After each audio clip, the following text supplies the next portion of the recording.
Hi, today I'm gonna teach you how to solve numerical problems. As I know, for the bright side of your academics, being a brilliant student and getting highest marks, your numerical portion is the first impression of your physics subject.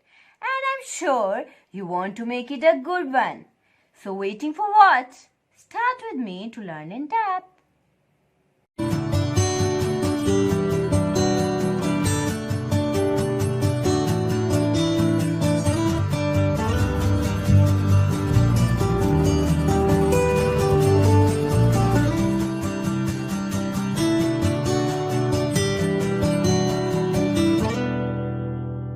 Bismillahirrahmanirrahim and Assalamu alaikum. I'm Engineer Hiranas from Diamond Tutoring Academy. Welcome to our today's session. Today we're going to solve numerical problems of Unit 7 from Book 9. So there are 5 steps that a good numerical attempt should have. First 2 steps are to extract the data and required items from the given statement, and the last 3 steps are involved in its calculation. Let's learn how to do that. So, our next problem says, an object has weight 18 Newton in air. Its weight is found to be 11.4 Newton when immersed in water. Calculate its density. Can you guess the material of the object? अब देखिए statement को थोड़ा समझ लेते हैं. कहा जा रहा है कि एक ऑब्जेक्ट है जिसको जब एयर में हैंग किया गया है तब उसका वेट है 18 न्यूटन. ठीक है, लेकिन जब उसको वाटर के अंदर हैंग कर दिया जाता है तब उसका वेट हो जाता है 11.4 न्यूटन. ठीक है, अब इसके बाद आप इसकी डेंसिटी कैलकुलेट करके बता दें. इतना सा डाटा आपको गिवन है. ठीक है, और जब आप डेंसिटी फाइंड आउट कर लें तो आपने डेंसिटी से गेस करके बताना है कि ये कौन सा मटेरियल है, किस मटेरियल की ये डेंसिटी है. ठीक है, तो सबसे पहले हम डाटा नोट डाउन कर लेते हैं गिवन स्टेटमेंट से. ठीक है, तो देखिए एन ऑब्जेक्ट हैज वेट. सबसे पहले देखिए हमें वेट इन एयर गिवन है. लेट्स सपोज मैं इसको कह देती हूँ W1, दैट इज 18 न्यूटन.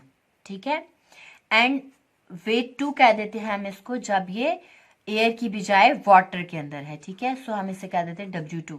आप चाहें तो इसको वेट इन एयर A से भी रिप्रेजेंट कर सकते हैं, वेट इन वाटर W से भी रिप्रेजेंट कर सकते हैं. ठीक है, 11.4 न्यूटन. कैलकुलेट मीन्स कि we have to calculate density. Means इस प्रॉब्लम में जो चीज रिक्वायर्ड है हमें वो है डेंसिटी, जो कि हमने फाइंड आउट करके इनको एंड पे देनी है. ठीक है, और साथ में नेम ऑफ मटेरियल भी हमने देना है. Can you guess the material? It means कि हमने नेम ऑफ मटेरियल भी इनको एंड में आंसर करना है, और हमने उसका अंदाजा कहाँ से लगाना है? डेंसिटी से. ठीक, बिकॉज हमारे पास कुछ ऑब्जेक्ट्स की स्टैंडर्ड डेंसिटीज होती हैं, सो हमने उन्हीं से कंपेयर करना है. ठीक है, अब देखिए हमें डेंसिटी फाइंड आउट करनी है. ठीक है, तो इस डेंसिटी के लिए हम यहाँ पे क्या फॉर्मूला अप्लाई करेंगे जबकि हमारे पास 2 वेट गिवन है. ठीक है, जब कभी भी हमें 2 सिचुएशंस गिवन हो ना, कभी एक एयर में एक वाटर में, ठीक है, इस तरह की सिचुएशंस में जब कभी हमें डेंसिटी फाइंड आउट करनी होगी तो हम density with respect to Archimedes principle find out करेंगे. ठीक है, जिसके अकॉर्डिंग हमारा डेंसिटी का फॉर्मूला है D is equals to W1 by W1 minus W2 into density. Understand? This D stands for density of object and this row stands for density of water. Here in this case, ठीक है, because एक air में है ना object और एक water में है. ठीक है, so आपने जो ऑब्जेक्ट है आपका ऑब्जेक्ट की डेंसिटी ये D होगा, और जिस लिक्विड के अंदर आपने डाल दिया उस लिक्विड की डेंसिटी हमारे पास ये रो होगी. अंडरस्टैंड? अब देखिए this D means density of object. ठीक है, किसी भी जो भी ऑब्जेक्ट हमारे पास यहाँ पे हैंग हुआ है उस ऑब्जेक्ट की डेंसिटी ये D है. ठीक है, और जो ये रो है ये डेंसिटी ऑफ लिक्विड है. ठीक है, हमारे केस में लिक्विड क्या है? वाटर. सो ये रो डेंसिटी ऑफ वाटर है. ठीक है, अब देखिए डेंसिटी ऑफ वाटर तो स्टैंडर्ड होती है जो कि हमें पता है. Density of water is 1000 kg पर क्यूबिक मीटर. ठीक है, ये स्टैंडर्ड है. सो हम कैलकुलेशंस कर लेते हैं. डेंसिटी ऑफ ऑब्जेक्ट ही हमें फाइंड करना है. W1 अब देखिए हमारा W1 यहाँ क्या है, W1 is 18. So we put here 18 divided by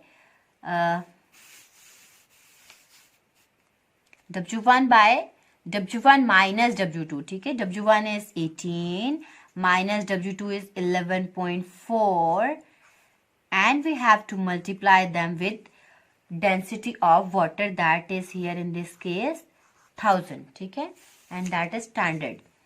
So we can say here 18 over 18 minus 11.4 is 6.6 into 1000. It will give us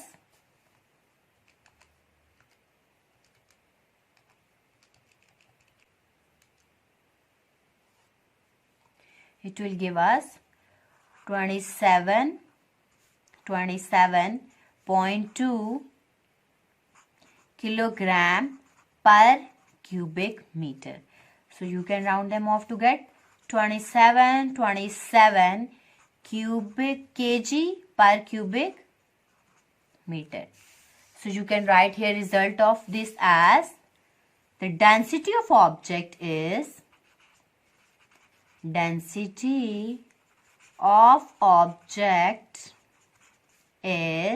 क्या डेंसिटी आई है हमारी 2727 किलोग्राम पर cubic metre. And second part क्या था हमारा, हमें बताना है नेम ऑफ मटेरियल। देखिए हमें नेम ऑफ ऑब्जेक्ट भी गेस करना है, ठीक है। तो आप अपनी बुक के पेज 147 पे देखें तो यहाँ पे हमें कुछ ऑब्जेक्ट्स की डेंसिटीज गिवन है, ठीक है। उनमें आप देखिए तो हमारे पास जो डेंसिटी ऑफ एल्यूमिनियम है वो 2700 है, ठीक है। और हमारा आंसर आया 2727, ठीक है। ऑलमोस्ट ये 2700 के करीब है। सो हम गेस करके बता सकते हैं कि हमारा जो ऑब्जेक्ट था वो एल्यूमिनियम था। Understand? So you can write here as and the object may be aluminium because density 2727 is approximately equal to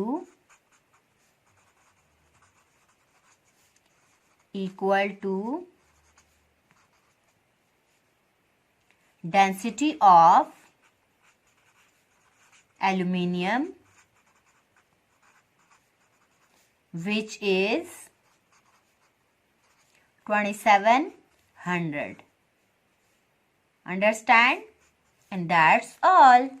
Our next problem says a solid block of wood of density 0.6 gram per cubic centimeter weighs 3.06 Newton in air.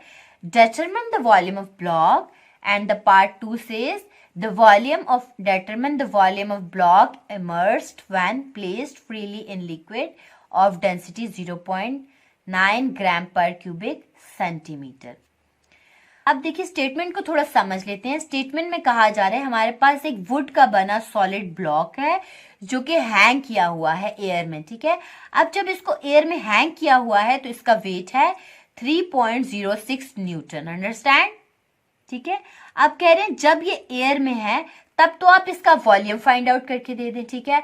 फिर उसके बाद कह रहे हैं कि जब इसको liquid के अंदर बिल्कुल फ्रीली फेंक दिया गया है किसी लिक्विड में, ठीक है, और ये उसमें तैर रहा है, उस वक्त इसकी डेंसिटी जो है वो 0.9 ग्राम पर क्यूबिक सेंटीमीटर है। तब भी आप इसका वॉल्यूम फाइंड करें, ठीक है। जब एयर में है, हैंग हुआ हुआ है, तब भी इसका वॉल्यूम फाइंड कर दें। जब लिक्विड के अंदर बिल्कुल मर्ज हुआ हुआ है तब भी आप इसका वॉल्यूम फाइंड आउट करके दे दें, और तब की बार की डेंसिटी भी हमें गिवन है। Understand? Let's start doing that. First of all आप स्टेटमेंट में से गिवन डाटा नोट डाउन करेंगे, ठीक है। Solid block of would density, तो फर्स्ट ऑफ ऑल हमें डेंसिटी ऑफ ब्लॉक गिवन है, ठीक है, क्योंकि यहाँ पे भी डेंसिटी गिवन है, यहाँ पे भी डेंसिटी गिवन है। सो हम इसको डेंसिटी 1 कह देते हैं। डेंसिटी का सिंबल होता है रो, सो मैं इसको रो 1 से रिप्रेजेंट कर लेती हूँ, जो कि मुझे गिवन है 0.6 ग्राम क्यूबिक सेंटीमीटर, ठीक है। अब हमें ये भी पता है ग्राम पर cubic centimetre is not standard unit, so we have to convert it into standard unit, ठीक है। और हमें पता है कि 1 ग्राम पर क्यूबिक सेंटीमीटर इक्वल होता है 1000 kg पर क्यूबिक सेंटीमीटर, जो कि स्टैंडर्ड यूनिट है। ठीक है, इट मीन्स कि स्टैंडर्ड यूनिट में आने के लिए मुझे गिवन डाटा ऑफ डेंसिटी को मल्टीप्लाई बाय 1000 करना होगा। So 0.6 multiply by 1000 will give us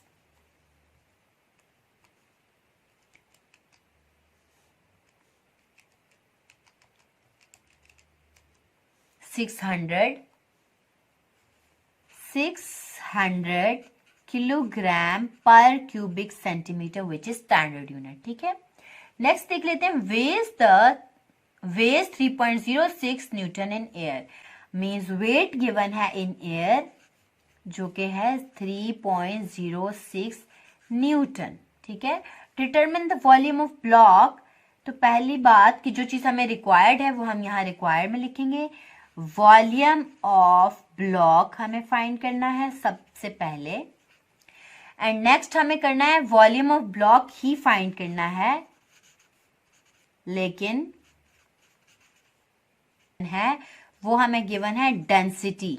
कितनी गिवन है? 0.9 ग्राम पर क्यूबिक सेंटीमीटर, जो कि स्टैंडर्ड यूनिट नहीं है। अगेन आपने इसी तरह इसको स्टैंडर्ड में कन्वर्ट करना है जैसे हमने ऊपर किया था। 1 ग्राम पर क्यूबिक सेंटीमीटर 1000 kg पर क्यूबिक मीटर के इक्वल होता है। ठीक है, सो आपने अपने गिवन डाटा ऑफ डेंसिटी को मल्टीप्लाई बाय 1000 कर लेना है ताकि आपको ये स्टैंडर्ड में answer they they. 0.9 into 1000 is 900 kilogram पर मीटर क्यूब। सो अब इस डेंसिटी को हम 2 डेंसिटी का नाम दे देते हैं। ठीक है, अब यहां तक देखिए तो हमें एक डेंसिटी 1 गिवन है, एक डेंसिटी 2 गिवन है। ठीक है, वेट हमें गिवन है और उसके बाद हमें volume 1 and volume 2 find out करना है। अंडरस्टैंड? अब हमारा नेक्स्ट स्टेप होता है हमने फॉर्मूलाज लिखने होते हैं। ठीक है, तो फॉर्मूला वी नो कि डेंसिटी का फॉर्मूला होता है मास पर यूनिट वॉल्यूम। ठीक है, तो हम इसी को वॉल्यूम के लिए रीअरेंज कर लेते हैं। ठीक है, मास पर यूनिट डेंसिटी, तो अब ये वाला वॉल्यूम का फॉर्मूला हम अप्लाई कर सकते हैं। ठीक है, अब पहले हम V1 फाइंड कर लेते हैं। ठीक है, सो V1 के लिए जब मैं इसमें वैल्यूज पुट करूंगी तो मुझे मास चाहिए होगा। ठीक है, अब हमें चाहिए यहाँ पे मास, जबकि मास तो गिवन डाटा में गिवन ही नहीं है। ठीक है, तो फिर मास के लिए हम क्या करेंगे? वेट तो गिवन है ना हमें। ठीक है, तो हम कह सकते हैं W is equal to mg। ठीक है, हमें मास चाहिए तो फॉर्मूला रीअरेंज कर लेते हैं। W by G is equal to m। ठीक है, अब वेट क्या गिवन है हमें? 3.06 न्यूटन, एंड G की स्टैंडर्ड वैल्यू है जो कि हमें पता है फिजिक्स में। G is gravitational acceleration and its value is 10 ms-2। So हमारे पास मास आ जाएगा 3.06 divided by 10, 0.306 kg। So mass is equal to 0.306 kg। ठीक है, नेक्स्ट हमें चाहिए डेंसिटी, जो कि डेंसिटी 1 हमें क्वेश्चन में गिवन है। ठीक है, अब हम इसमें वैल्यूज पुट कर लेते हैं। अब देखिए हमें फाइंड आउट करना है volume 1। So volume 1 is equals to, उसमें हमें चाहिए होगा मास। मास हमने यहाँ पे एक्सट्रैक्ट कर लिया है 0.306 kg। ठीक है, एंड हमें चाहिए डेंसिटी 1। ठीक है, अब डेंसिटी हमारे पास देखिए तो हम इनमें से कोई भी लिख सकते हैं। 0.6 इंटू 10⁻³ लिख दें। ठीक है, या 600 kg पर क्यूबिक मीटर लिख दें, एक ही बात है। ठीक है, अब हम क्या करते हैं, ये जो फ्रैक्शनल चीजें हैं इनको आपस में डिवाइड कर लेते हैं। ठीक है, 0.306 divided by 0.6, it will give us 0.51। ठीक है, 0.51, और ये जो नीचे 10⁻³ था, अगर मैं इसको न्यूमरेटर में ले जाऊं तो ये हमारे पास इंटू 10⁻³ बन जाएगा, ठीक है। और साथ में kg कैंसिल, मीटर क्यूब, ठीक है। ये हमारे पास मीटर में आंसर आ गया, ठीक है। अब अगर हम देखें तो हमें जो डाटा गिवन था वो सेंटीमीटर क्यूब में गिवन था, ठीक है। जिस यूनिट में आपको डाटा गिवन हो आपको रिटर्न भी उसी यूनिट में करना होता है, ठीक है। सो हमें इसको कन्वर्ट करना होगा क्यूबिक सेंटीमीटर में, ठीक है। 1 क्यूबिक सेंटीमीटर हमारे पास इक्वल हुआ करता है 10⁻⁻6 मीटर क्यूब के, ठीक है। यहाँ तो 10⁻³ मीटर क्यूब है, हमें तो उसको 10⁻6 मीटर क्यूब बनाना है, ठीक है। हमें 10⁻³ चाहिए, ठीक है। जो चीज हमें चाहिए हो अगर क्वेश्चन में ना गिवन हो तो हम उसी से मल्टीप्लाई एंड डिवाइड करते हैं ताकि वो हमारे पास आ जाए, ठीक है। अब मैं यहाँ पे 10⁻³ से मल्टीप्लाई भी करूंगी, 10⁻³ से डिवाइड भी करूंगी, ठीक है। ये इसकी अपनी यूनिट मीटर क्यूब पड़ी हुई है यहीं पे, ठीक है। अब मैंने क्या करना है, ये जो डिनोमिनेटर में है ना इसको न्यूमरेटर में लेकर आना है। मेरा कंसर्न इससे है क्योंकि ये न्यूमरेटर में आकर 10⁻³ हो जाएगा और 10⁻³ ये है, तो ये बेसिस सेम पावर्स ऐड से हमारे पास 10⁻6 बन जाएगा, ठीक है। ये और ये एक्स्ट्रा है, सो इन एक्स्ट्रा दोनों को आपस में मल्टीप्लाई कर लूंगी, 0.5 इंटू 10⁻3, और जो हमारा डिजायर्ड आइटम है 10⁻³ इंटू ये 10 न्यूमरेटर में आया तो भी 10⁻³ हो गया, ठीक है। यूनिट हमारे साथ स्टिल अभी मीटर क्यूब ही है, ठीक है। अब देखिए 0.51 मल्टीप्लाई किया हमने 10⁻3 से तो हमारे पास आ गया 510, ठीक है। अब इन दोनों को बेसिस सेम पावर्स ऐड की तो हमारे पास आ गया -6 क्योंकि बेसिस सेम है, -3 -6 हो गए, ठीक है। Metre cube volume 1। अब देखिए 10⁻6 मीटर क्यूब हो, 10⁻6 मीटर क्यूब हो तो उसकी जगह 1 सेंटीमीटर क्यूब लिखा जा सकता है, ठीक है। सो हम लिखेंगे 510 into 1 centimetre cube which is equals to 510 centimetre cube, understand. So volume 1 तो हमारा ऑब्टेन हो गया। नेक्स्ट हमने फाइंड आउट करना है वॉल्यूम 2 जिसके लिए हमें डेंसिटी 2 भी गिवन है, ठीक है। सो हम क्या करेंगे वॉल्यूम 2 के लिए, अगेन हम यही फॉर्मूला लगाएंगे वॉल्यूम 2 के लिए, मास बाय डेंसिटी 2, ठीक है। तो हम क्या करेंगे V2 इज इक्वल्स टू, मास तो हमने निकाल दिया जो कि दोनों के लिए एक ही है, 0.30 kg, ठीक है। डेंसिटी 2, यहाँ पे डेंसिटी हमारी क्या आई है 900, सो डिवाइडेड बाय आपने किया 900 kg पर क्यूबिक मीटर। तो हम इसे डिवाइड कर लेते हैं 0.306 divided by 900, it will become volume 2 is equals to 3.4 into 10 raised to power -4। Answer आ गया है क्यूबिक मीटर में, लेकिन क्योंकि हमें डाटा गिवन था सेंटीमीटर क्यूब में तो हमें रिटर्न भी सेंटीमीटर में ही करना है, और हमें पता है कि 1 सेंटीमीटर में 10⁻6 क्यूबिक मीटर है, ठीक है। तो यहाँ पे तो 10⁻4 है, तो हमें 10⁻2 मजीद चाहिए ताकि 10⁻6 बन जाए और हम इसकी जगह पे क्यूबिक सेंटीमीटर लिख सकें। तो उसके लिए हम क्या करेंगे, सेम स्टेप्स जो भी हमने पिछले पार्ट के लिए किया, 3.4 into 10 raise to power -4 as it is रहेगा। हमें 10⁻2 की जरूरत है, सो हम 10⁻2 से मल्टीप्लाई और डिवाइड कर लेंगे, ठीक है। अपनी इसकी यूनिट एज इट इज रहेगी, ठीक है। अब हमने क्या करना है, डिनोमिनेटर को न्यूमरेटर में ले आएंगे हम। 3.4 हमारे पास 3.4 और 10⁻2 एक्स्ट्रा है तो इन दोनों को आपस में मल्टीप्लाई कर लेंगे, ठीक है। जो हमारा डिजायर्ड आइटम है 10⁻4 एंड ये डिनोमिनेटर से न्यूमरेटर में आया, ये भी हमारा डिजायर्ड आइटम है, ठीक है। सो 3.4 मल्टीप्लाई बाय 10⁻2, ये आता है हमारे पास 340, ठीक है। यहां तक 340 हो गया, ठीक है। इन दोनों को देखें तो 10 power basis same powers add -6 cubic metre हो जाएगा, ठीक हो गया। सो अब 10 पावर -6 क्यूबिक मीटर की जगह पे हम 1 सेंटीमीटर क्यूब लिख सकते हैं। सो 340 इंटू 1 सेंटीमीटर क्यूब, ये हमारा डिजायर्ड यूनिट है, ठीक है। Indirectly 340 centimetre cube, understand. And that's all. आप चाहे तो रिजल्ट भी लिख सकते हैं, ठीक है। रिजल्ट लिखने के लिए आपको स्टेटमेंट से कंसर्न होगा, ठीक है। देखिए, determine the volume of block. So आपने क्या लिखना है, result hence volume of block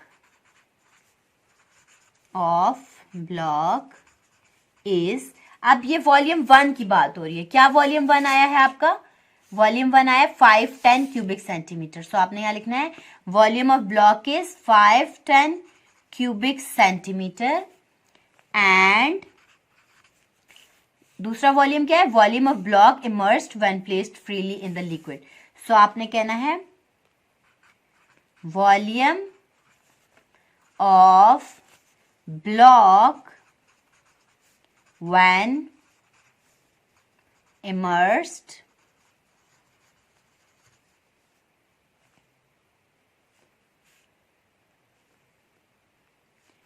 freely in liquid is, क्या वॉल्यूम 2 आया हमारा, 340 क्यूबिक सेंटीमीटर। आपने इस तरह से आंसर कर देना। That's all, understand. That's all for today. See you soon in the next video. If you like this video, hit the like button below, share it with your friends and be sure to subscribe. Stay safe and healthy. Allah Hafiz.